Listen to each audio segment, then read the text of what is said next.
Poznajete li uistinu ljude oko sebe?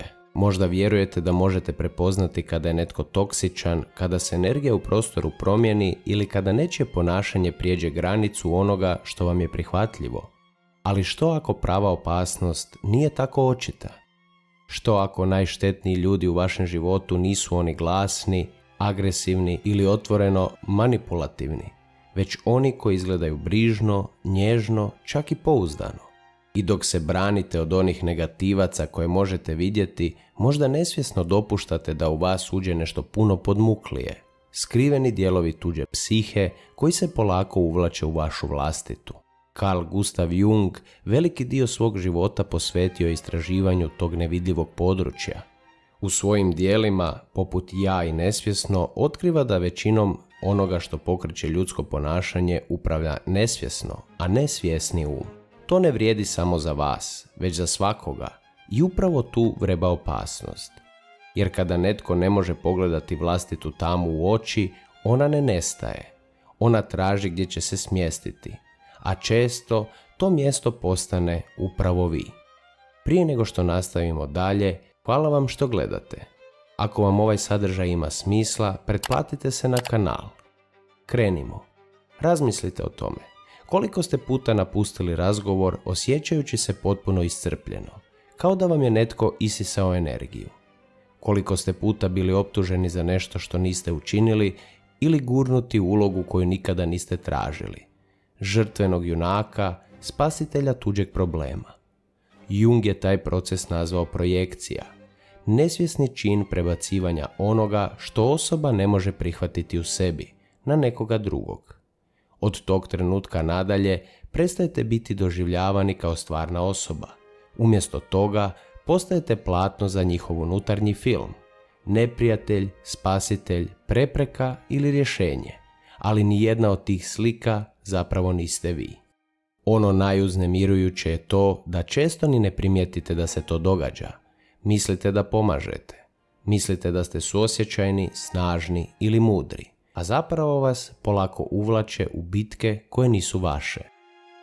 Malo po malo vaš osjećaj vlastitog ja slabi i shvaćate da živite unutar tuđe sjene. I ovdje je ključna stvar. Ne radi se uvijek o zlonamjernim ljudima. Jung je upozoravao da najveće psihološke opasnosti ne dolaze od onih koji namjerno žele nauditi, već od onih kojima vlada njihovo nesvjesno. To su ljudi koji nose maske toliko dugo da ni sami više ne znaju tko su. Ljudi čije postupke oblikuju potisnuti strahovi, nerazriješene traume i neintegrirane želje. Oni nisu nužno loši, ali jesu iznimno opasni, jer njihov utjecaj ne ulazi naglo i otvoreno, već tiho, neprimjetno kroz sitne komentare, teške šutnje, pogrešna predbacivanja, sve dok ne počnete sumnjati u vlastitu stvarnost. Možda se to upravo sada događa u vašem životu, s partnerom, kolegom, prijateljem, pa čak i s članom obitelji. I možda ste se već pitali, što nije u redu sa mnom? Istina je ništa, ali nešto ozbiljno jest u krivu.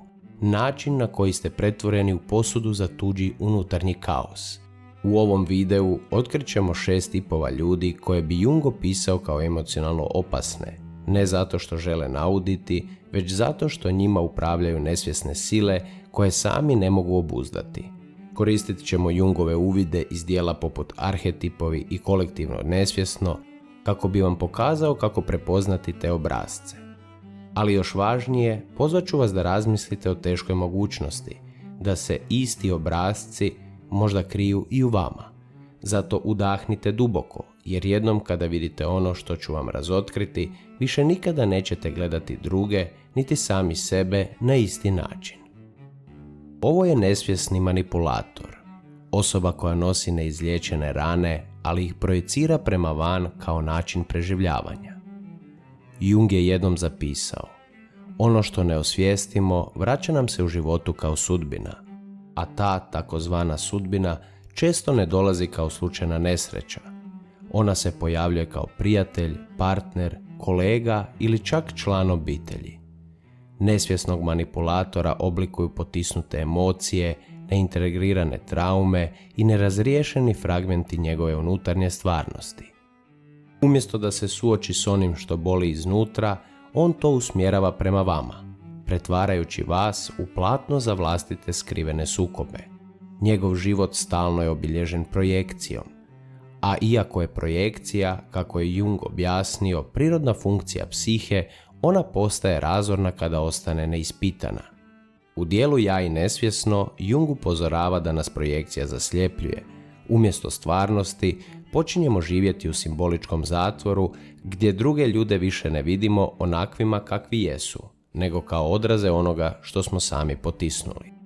Upravo to radi nesvjesni manipulator. On ne vidi vas, on vidi razbijeni dio sebe, projiciran natrag i reagira kao da je stvaran. Često se stavlja u ulogu žrtve. Ako je ljut, to je zato što ste ga vi navodno izazvali. Ako je razočaran, to je zato što ste ga vi iznevjerili. Ako se osjeća manje vrijednim, to je zato što vi tobože mislite da ste bolji. Podmuklo u svemu tome je što je ova iskrivljena slika suptilna. Toliko suptilna da počinjete sumnjati u sebe. Jesam li stvarno bio bezosjećajan? Jesam li pretjerao? Jesam li ja zapravo problem?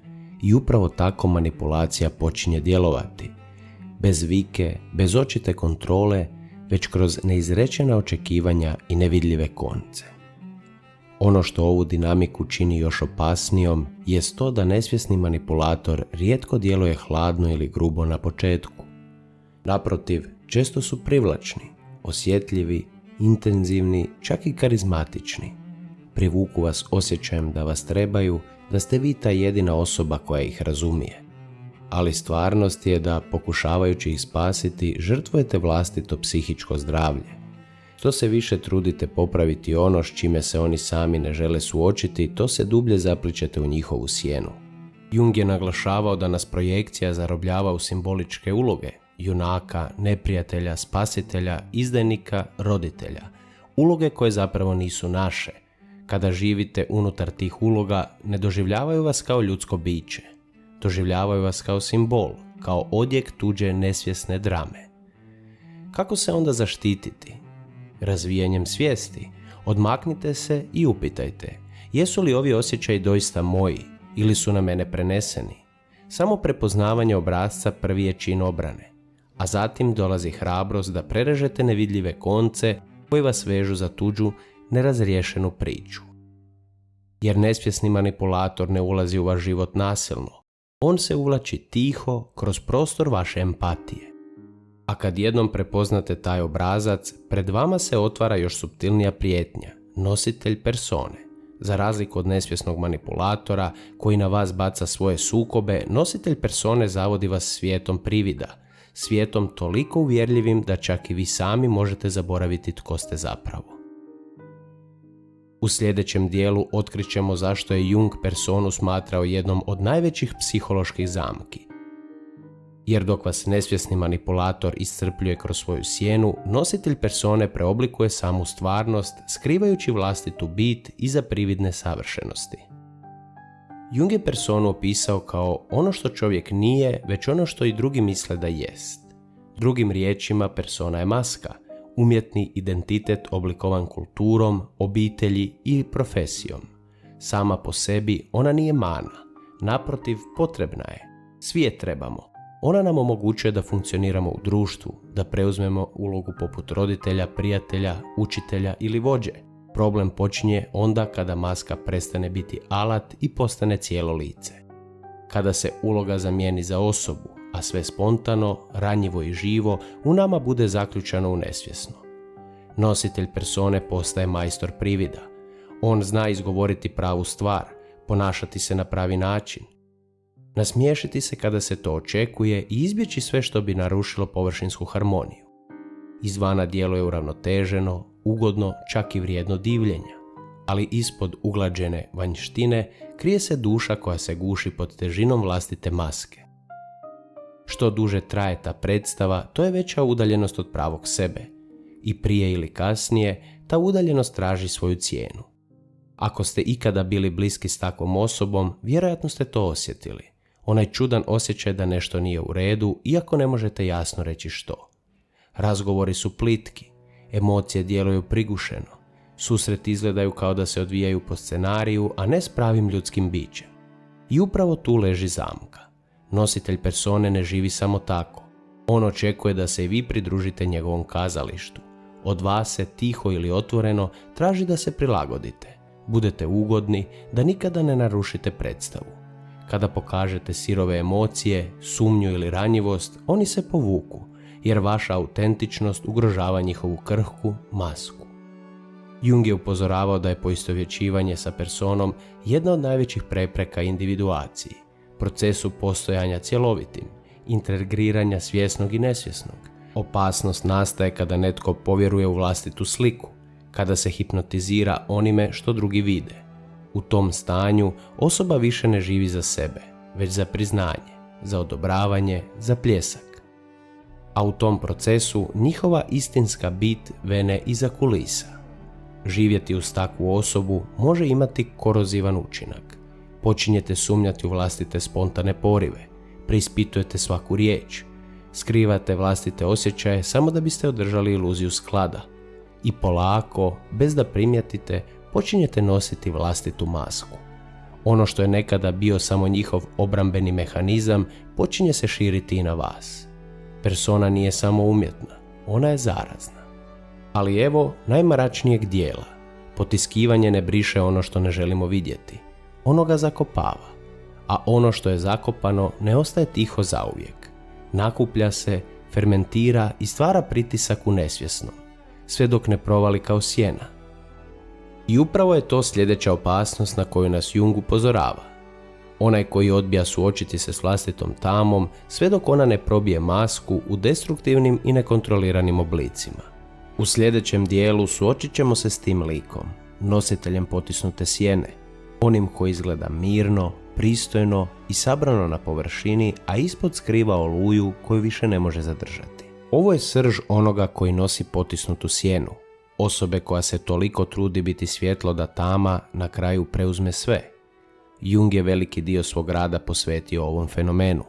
U dijelu Aeon napisao je: sjena je onaj skriveni, potisnuti dio osobnosti s kojim se svjesno ja ne poistovjećuje, ali koji je ipak dio nas. Ona nije vanjsko čudovište, nije neprijatelj tamo negdje. Ona je unutra, ona je bijes koji poričete, zavist koju opravdavate, želje koje gušite, ambicije koje skrivate iza poniznosti. Ono što odbacite u sebi ne nestaje, tone u nesvjesno i stvara sjenu. A Jung nas je upozorio: dokle god nesvjesno ne postane svjesno, ono će upravljati vašim životom i vi ćete to zvati sudbinom. Na prvi pogled, nositelj sjene ne djeluje opasno. Često izgleda kao uzor, discipliniran, pouzdan, dobar. Ali ispod površine osjetite krutost. Ne podnosi slabost kod drugih. Ne osjeća se ugodno s strašću, spontanošću ili ranjivošću. Djeluje kao da je pod kontrolom, a ipak stalno napet, kao da nešto potiskuje tik ispod površine. A kad taj pritisak napokon probije van, erupcija je razorna. Ova osoba živi u stalnom unutarnjem nadzoru, promatra sebe, mjeri svaki impuls, cenzurira svaku emociju. Zato što si ne dopušta pogreške, osuđuje druge koji ih čine. Zato što potiskuje vlastiti bijes, kritizira one koji ga izraze. Postaje stroga, moralistična, zahtjevna. A sve to samo je očajnički pokušaj da nesvjesno ostane zatvoreno. Jung je jasno rekao: što je maska jača, to je sjena opasnija. I što se žešće potiskuje, to se nasilnije vraća. Ovaj obrazac često prepoznajemo kod ljudi koji eksplodiraju zbog sitnica, koji godinama nose zamjerke, koji sabotiraju odnose sarkazmom ili hladnom ravnodušnošću. Oni su teški, ogorčeni kritičari, vječni nezadovoljnici, no korijen njihova otrova nije zloba, već neproživljeni život u njima, sjena koju nikada nisu integrirali. I tu se krije paradoks. Sjena se ne sastoji samo od onoga što zovemo lošim. Jung je naglašavao da ona u sebi sadrži našu skrivenu snagu, kreativnost, neproživljeni potencijal. Ali kad ostane u tami, te sile se iskrivljuju u otrov, cureći u odnose i trujući one najbliže. Živjeti uz osobu koja potiskuje sjenu je poput hodanja po minskom polju. Nikada ne znate koji će korak izazvati eksploziju. Ovo potiskivanje rijetko nastaje samo od sebe. Najčešće ga učvršćuje iluzija nadmoći, kruti ideali dobrote i moralnosti. A to nas vodi do sljedećeg tipa, moralnog kontrolora. Onoga koji ne samo da skriva vlastitu sjenu, već i drugima gradi kavez od krivnje i srama. Ne vlada svaki tiranin mačem. Neki vladaju principima, pravilima, dogmama i pažljivo odabranim riječima. To su ljudi koji se skrivaju iza pravednosti, iza jezika vrlina, a zapravo u lancima drže sebe i druge. Jung je upozoravao da kad moralnost postane maska, ona može biti jedan od najpodmuklijih oblika potiskivanja. Moralni kontrolor ne skriva samo svoju sjenu, on je prebacuje na vas. Svoje poricane impulse projicira na druge, osuđujući ih kao grešne, slabe ili nemoralne. I za razliku od nesvjesnog manipulatora, koji barem otkriva svoje rane kroz projekciju, moralni kontrolor vjeruje da čini dobro. Vidi sebe kao onoga koji ispravlja, vodi, spašava. Upravo zato njegov utjecaj postaje još otrovniji, jer dolazi umotan u autoritet, u dobre namjere, u lažnu duhovnost. Njihova kritika često dolazi s rečenicama poput "to je za tvoje dobro" ili "jednoga dana ćeš mi zahvaliti", ali ispod moraliziranja uvijek leži projekcija. U Aionu Jung je proučavao arhetipove Krista i Antikrista, simbole cjelovitosti i podjele. Moralni kontrolor vjeruje da utjelovljuje svjetlo, a ipak potpuno poriče svoju tamu. Zlo projicira prema van, održavajući iluziju čistoće, ali po cijeni sljepoće za vlastitu dušu. Ako živite pored takve osobe, možete se početi osjećati kao da ste uvijek krivi, samo zato što postojite. S vremenom počinjete internalizirati njihove presude, suzbijate vlastitu spontanost, svoje želje, svoje prirodne porive, preoblikujući sebe da biste odgovarali idealu koji nikada nije bio vaš. Njihov moral postaje vaš zatvor. Ova dinamika često buja u obiteljima, vjerskim zajednicama ili krutim sustavima gdje se poslušnost pogrešno smatra vrlinom. Jung je upozoravao da je takva atmosfera jedan od najvećih neprijatelja individuacije, jer ondje gdje vlada pretjerani moralizam, nestaje samo spoznaja. Ekstremni moralist ne traži istinu, on traži kontrolu, a kada ne može saviti vanjski svijet prema svojim pravilima, počinje pokušavati vladati unutarnjim svijetom svih oko sebe. Ali moralni kontrolor nije jedini kojim upravljaju nesvjesne sile. Postoji još jedan tip, daleko nestabilniji, promjenjiv i nepredvidiv. To je osoba vođena kompleksom. Dok moralist potiskuje i projicira, osoba zarobljena kompleksom biva potpuno preuzeta. Ona nije samo pod utjecajem nesvjesnog, ona je njime opsjednuta. U sljedećem dijelu zakoračit ćemo u ovu oluju, psihu otetu kompleksima, gdje prošle traume izbijaju u sadašnjost, a odnosi postaju minska polja naglih, neobjašnjivih eksplozija. Upoznaćete osobu koja vas u jednom trenutku grli, a već u drugom ranjava. I to bez svijesti zašto. Sada zamislite ovo. Živite s nekim tko je jedan dan nježan, velikodušan, topao, a već sljedeći šuti, optužuje vas ili napada zbog nečega što vam nikada nije ni palo na pamet. Igrajući komentar pretvori se u uvredu. Sitna gesta brige izokrene se u napad. Koliko god bili oprezni, tlo vam se uvijek iznova izmiče pod nogama. Ovo je život pored nekoga kime vladaju nesvjesni kompleksi. Za Junga kompleksi su autonomni sklopovi sjećanja i emocija, fragmenti psihe odvojeni traumom ili nerazriješenim iskustvom. Oni djeluju poput skrivenih osobnosti u nama. U svakom trenutku mogu preuzeti kontrolu, obojiti percepciju i oteti ponašanje. U dijelima poput psihološki tipovi i ja i nesvjesno, Jung je opisivao kako ti kompleksi uzrokuju da ljudi ne reagiraju na sadašnjost, već na duhove prošlosti. Neutralna riječ dotakne staru ranu odbacivanja, napuštanja ili poniženja. I odjednom svi u blizini bivaju uvučeni u eksploziju. Osoba pod utjecajem kompleksa rijetko vidi što se događa. Njoj njezine reakcije izgledaju opravdano, logično, istinite, ali zapravo ne reagira na vas, već proživljava stari scenarij koji nikada nije dovršila. Najviše dezorijentira njihovu nedosljednost. Ispadi bijesa isprekidani su trenucima nježnosti, žaljenja, pa čak i duboke povezanosti. Taj ciklus čini odnos gotovo ovisničkim. Držite se za dobre trenutke, uvjeravajući se, nisu uvijek takvi, a ta nada vas drži vezanima, čak i dok oluje postaju sve žešće. Polako prilagođavate se, smanjujete sebe, birate riječi, izbjegavate teme, hodate na prstima oko njihovih raspoloženja. Kažete sebi da čuvate mir, a zapravo hranite iluziju da je mir moguć s nekim tko ne može kontrolirati vlastite unutarnje bitke. I tu leži brutalna istina. Vi niste ti koji budite čudovište.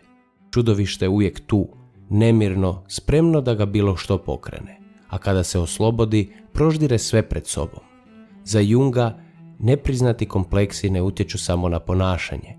Oni koloniziraju psihu. Oni govore, djeluju i osjećaju umjesto osobe. Kompleksi inferiornosti, mučenički kompleksi, kompleksi progonstva. Svaki dolazi sa svojim pričama, svojim zahtjevima. I što se više žrtvujete da održite sklad, to dublje padate u njihovu nesvjesnu mrežu. Živjeti blizu takve osobe znači živjeti u stalnoj pripravnosti. Uvijek na oprezu, uvijek čekajući trenutak kada će se tlo pod nogama ponovno zatresti. S osobom zarobljenom kompleksom nikada nema istinske stabilnosti. Sadašnjost je uvijek progonjena odjecima prošlosti i malo po malo počinjete nositi njihove duhove kao da su vaši. Počinjete sumnjati u vlastito pamćenje, preispitivati svoje osjećaje, dovoditi u pitanje vlastiti razum, a da toga niste ni svjesni. Više ne živite samo pored njih, već vas kolonizira njihovo nesvjesno. Ali najopasnija figura tek dolazi, jer dok osoba vođena kompleksom oscilira između uspona i padova, sljedeći tip ne eksplodira, ne optužuje i ne viče. On vam oduzima u tišini. Iscrpljuje vas dok ne ostane ništa. To je psihički vampir. Onaj koji se ne hrani vašom prisutnošću, već vašom životnom snagom. Ovi ljudi ne iscrpljuju nasiljem, već stalnim zahtjevima, suptilnom krivnjom, beskrajnom potrebom. Vezani su kroničnim viktimiziranjem, emocionalnom ovisnošću, prerušeno u privrženost i neuteživom glađu za vašom pažnjom. Jung nikada nije koristio izraz psihički vampir, ali je stalno upozoravao na ovakvu vezu, nerazriješeni simbiotski odnos. U Aionu i Ja i nesvjesno pisao je da je najveća prepreka individuaciji, putu prema cjelovitosti, nesposobnost da se odvojimo, da stanemo kao pojedinci. Psihički vampir živi upravo od te nerazdvojenosti. On vas treba stalno dostupnima, pažljivima, emocionalno prisutnima. A vi isprva dajete podršku, zatim sve više vremena, pa beskrajno razumijevanje, dok jednog dana ne shvatite da ste iscrpljeni, ne samo tijelom, nego i dušom. Više ne znate gdje završavate vi, a gdje počinje onaj drugi. Ovo nije običan umor, ovo je egzistencijsko iscrpljivanje. Kap po kap, dan za danom. Vaša se bit troši, a okrutna istina je ova. Psihički vampir ne želi rasti sam. On želi biti nošen. Preživljava vezan uz druge, ali nikada ne stoji vlastitim nogama. Najveća opasnost nije samo iscrpljenost. Počinjete se osjećati krivima što trebate prostor, sebičnima što želite tišinu ili okrutnima jer žudite za udaljenošću. A upravo su to stvari koje su vam nužne da ostanete cjeloviti. Psihički vampir preokreće scenarij. Pojavljuje se kao žrtva, a pretvara se u tužitelja. Živi tako da vas stalno prisiljava na prilagodbu, održavajući krhki mir koji vas iznutra izjeda. Jung nas je učio da je izlaz iz ovoga labirinta u tome da nesvjesno postane svjesno. Kako u drugima, tako i u nama samima. Jer evo teške istine. U nekom trenutku, u nekom odnosu i vi ste možda odigrali ulogu vampira, manipulatora, nositelja sjene. Nitko od nas nije imun. Svi nosimo tamu, bol i rascjepkanost. Razlika je u tome hoćemo li se usuditi suočiti s tim ili ćemo prisiliti druge da to nose umjesto nas. Ovaj video bio je ogledalo, putovanje kroz skrivene dinamike koje nas vežu, ranjavaju i drže nesvjesnima. Ako ste ostali do ovoga trenutka, to znači da ste spremni vidjeti, imenovati i izaći iz uloge taoca. To je prvi i najradikalniji oblik slobode, povratiti vlastitu psihu. Sada želim čuti vas. Koje ste od ovih obrazaca prepoznali kod drugih, a koje, ako ste iskreni, prepoznajete i u sebi? Podijelite u komentarima. Vaša riječ možda neće probuditi samo vašu svijest, već i svijest nekoga tko ih pročita. I prije nego što odete, zapamtite ovo. Putovanje nije gotovo. U sljedećem videu zaronit ćemo još dublje. Do tada ostanite svjesni, prisutni i nastavite hodati putem samospoznaje.